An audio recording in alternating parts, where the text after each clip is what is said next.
Welcome back to MLL 400, the literature of travel in the 20th century.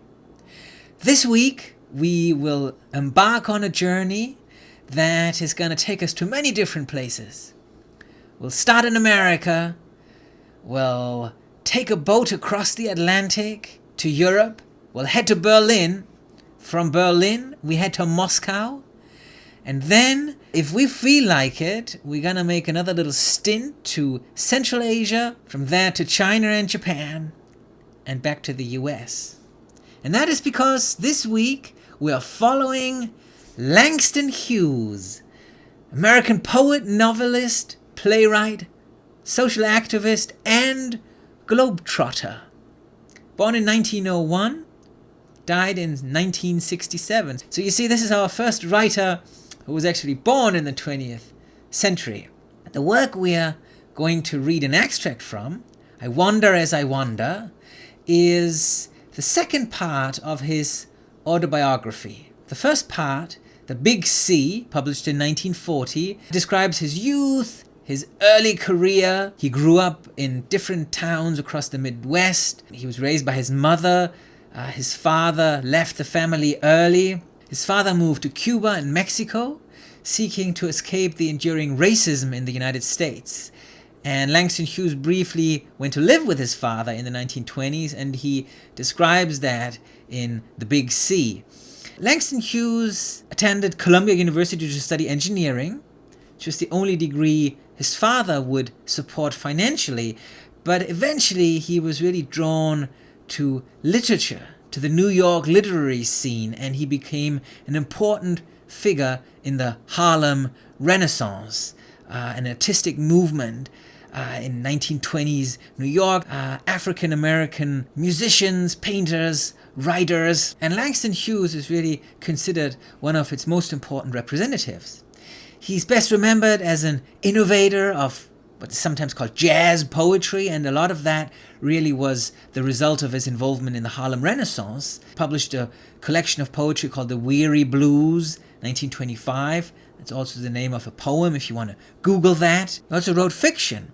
Not Without Laughter was his first novel, which is, partly autobiographical. It's about a young black man growing up in the Midwest and the ways of white folks. It's a short story collection. And he also wrote many plays. He wrote librettos for musicals. And his, the first big success was a play called Mulatto, a tragedy of the Deep South that premiered on Broadway in 1935. The work that we are going to look at, I Wander as I Wander, published in 1956, is the account of his travels to Cuba, California, Europe, the USSR, China, and then also Spain during the Civil War. And it really is a most wonderful book, full of insights, full of humor, full of honesty, completely unpretentious. And of course, we're only going to read a tiny fraction of it, and I urge you all to read this on your own, maybe during the summer holidays or whenever you find yourselves with a bit of time on your hands and the desire to travel the world and to see the world through Langston Hughes' eyes. Now, the episode that we're going to focus on takes us to Moscow, and there is a little backstory that needs telling. So, recap. November 7th, 1917, or if we go by the old Russian Orthodox calendar, the 25th of October. It's the beginning of the October Revolution in Russia, which eventually leads to the overthrowing of the Tsar and the Tsarist autocracy in Russia. It leads to a long and bitter civil war between the communists who had challenged the Tsarist and the old power and those who want to hold on to the old system, and eventually then to the creation of the Union of Soviet Socialist Republics, USSR, the first state in the world built on communist ideals of equality and a classless society. Now, this new state the Soviet Union, at first adopts the International as its national anthem because it did not want to think of itself as a nation state. It wanted to think of itself as a international union of people driven by a shared ideology that was open to anybody who wanted to live there. You remember the International, that was that socialist anthem that we listened to when we looked at the fiction of Paul Morand. Now, because this was a brand new society built on these ideals of communism, some of Europe's most progressive artists, writers, filmmakers, architects, even scientists went to Moscow to be part of the creation of this new society. In 1919, that was even before the Soviet Union was actually founded, the Comintern, the Communist International, is established.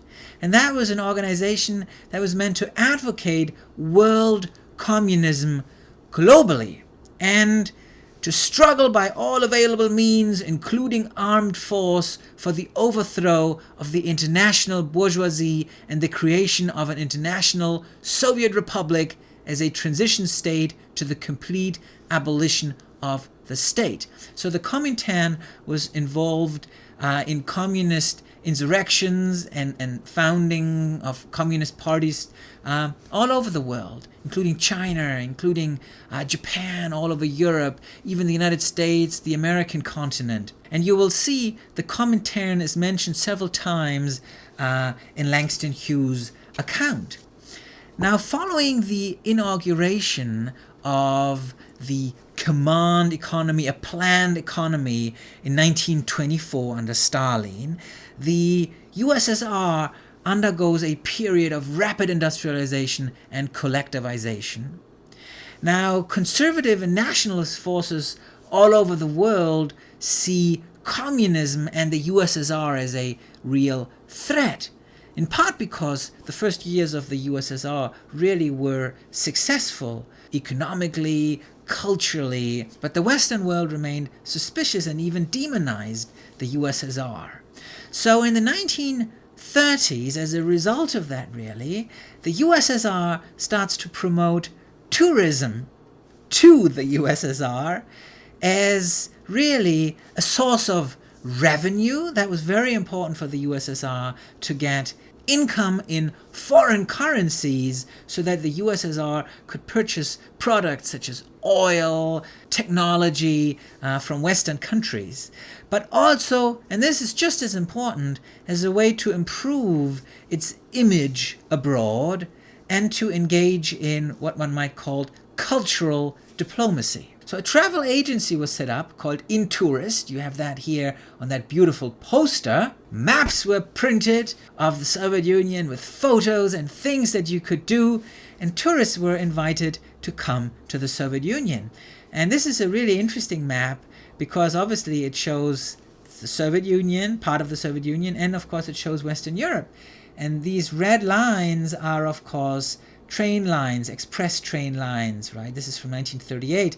And we remember, right, here, this red line, Paris, Bern in Switzerland, on to Istanbul, right? This is, of course, the Orient Express, but you see there are also lines up here that take you to Moscow and within the Soviet Union. And you could even embark on a trip with the Trans-Siberian Railroad that would take you all the way to the Pacific, south to Manchuria, and south to China, to Shanghai. And here we have some interesting posters. Now the first one, the one on the left, is not a travel poster. This is a political poster meant for a domestic audience. And it says, developing transportation is one of the main tasks of the 5-year plan. It's written in Russian. I added the English after my friend Konstantin helped me translate it. And the style is very interesting. The style is sort of typical of the 1920s constructivism. You have the locomotive, right? Again, as a symbol of modernity, modernization. We've talked about that. And then the two in the middle and on the right, they should remind you of something, right? Yeah, they should remind you of the week when we talked about Paul Morand and we talked about the Art Deco style popular in the 1920s and 1930s. So, to appeal to Western tourists then, the Soviet Union adopted this style for its international travel posters and travel brochures. Here is one to invite people to travel to Soviet Armenia, and then there is another one that promotes its trains that connect Europe with the Middle East, Iran, Persia. And what is really interesting is, I think, this juxtaposition here of, in the middle one, right, we have the train, we have fields, right, there is collectivized agriculture, and we have a car, and then we have those beautiful mountains in the background, and we kind of see something similar in the one on the right. We have what is probably the desert, but then you have oil refineries, right? The Soviet Union promoting itself as a industrializing nation. And as a side note, it's also quite interesting that we have a female traveler, right? A young woman. Women's liberation, of course, played an important role in the Soviet Union, and maybe that even translated into her being this traveler on this poster. Now, while Intourist promoted tourism, the USSR, or the Comintern really, promoted anti-imperialized revolutionary movements all over the world and advocated world communism, and they also used posters to that end. So we have one here in the middle: workers from all countries and oppressed colonies raise the banner of Lenin, and then all hail the World October Revolution. So political art really often explored the disempowerment and exploitation of African and Asian peoples and the discrimination against African Americans in the US. So if you take a closer look at these posters, you see that, right, the middle one, we have a Chinese person, maybe somebody from India, somebody from Africa, or an African American, and they all carry together the red flag of communism. And here, the one on the right, again, we have different ethnicities, and they all hold up this flag. Actually, we have a flag even in Chinese here that 世界革命万岁, long live the world revolution. This was not limited to posters only. Russian playwrights, such as the famous playwright Sergei Tretyakov, wrote plays. There's a very famous play called Roar China that critiqued British colonialism and encouraged collective action. So it was a play that was actually set in China. Tretyakov had actually spent some time in China, in Beijing, as a professor teaching and probably working on behalf of the Comintern.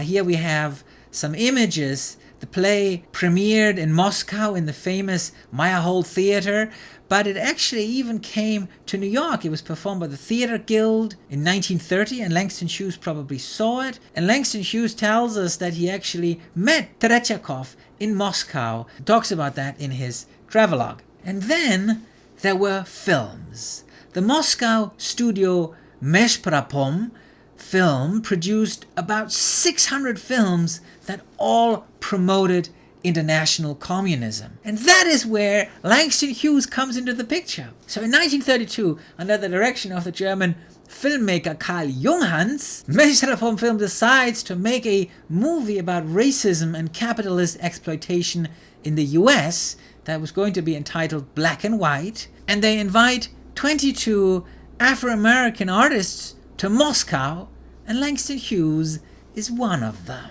So here's a photo of that group aboard the steamship Bremen in 1932. And Langston Hughes tells us in an account, crossing the Atlantic on the Bremen. It was wonderful weather. My first 2 days aboard, I did nothing but sleep. The boat was full of young people, and when I did wake up, the voyage was fun. I practiced German, studied Russian, played deck games, and danced. Now, you all know I like ships, so I have to say a few words about the Bremen. The Bremen was not just any old ship.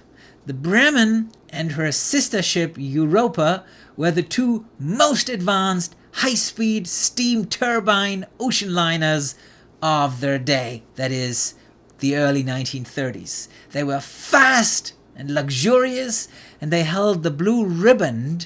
That was an unofficial prize for the fastest transatlantic crossing until 1933. So here you have a colorized postcard of that beautiful ship with the yellow funnels. You have an Art Deco poster for the Norddeutscher Lloyd. That was the shipping company, one of the two big German shipping companies. We already talked about the Norddeutscher Lloyd, right, when we looked at Hermann Hesse. He took a steamer of the Norddeutscher Lloyd pre-World War I, the Prinz Eitel Wilhelm, you might remember. Now this, the Bremen, was a completely different category, much bigger, much faster. And speed for the transatlantic service was what everybody wanted. It was so important that the Bremen, which also carried mail, had a little plane on board, and when they got close to America, they would launch it so that the mail would arrive one day ahead of the actual ship. And you have a painting on the bottom that captures the moment of the launch of that plane. Now, the 20s and 30s were really the heyday of transatlantic steamship travel, and these ships were just beautiful, and the Bremen and the Europa really, as I said, were the stars among a crowd of dozens of ocean liners. And here are some images from the lounge areas, from the dance hall, from the dining hall, and of course everything captured in these beautiful Art Deco posters. So in the 1920s and 30s, all these big shipping lines, the Cunard, White Star Line of the UK, Hapag-Lloyd, Norddeutscher Lloyd, the French line, Italian line, the Holland-America line, and many others competed for this very lucrative transatlantic trade. You know, they were still bringing immigrants, of course, from Europe to the US, but there was just also more and more regular passenger and business travel between America and Europe. And this photo here on the left is really interesting. It's of what is usually called Luxury Liner Road in New York, the piers between West 48th and West 52nd Street, where all these wonderful liners were moored. This is from the mid-1930s. We have here the Bremen, and here an even bigger ship, the Normandie of the French line, which was the most beautiful liner ever built.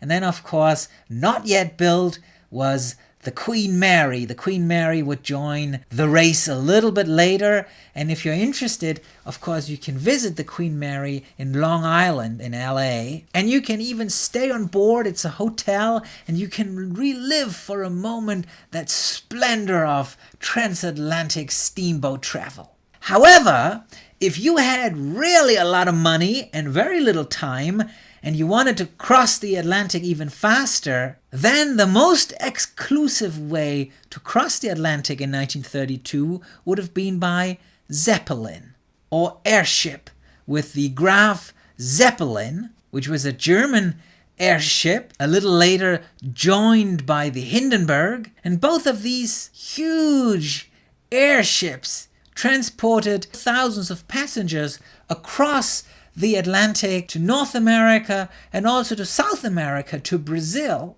They had tiny but luxurious cabins. You could dine on board. And if you're curious, I posted a link to a little 5-minute YouTube clip, which I urge you to watch it if you've never seen footage of these wonderful airships. Langston Hughes, however, as we know, did not take an airship. He took the Bremen, and we will join him and his fellow travelers in the second course stream.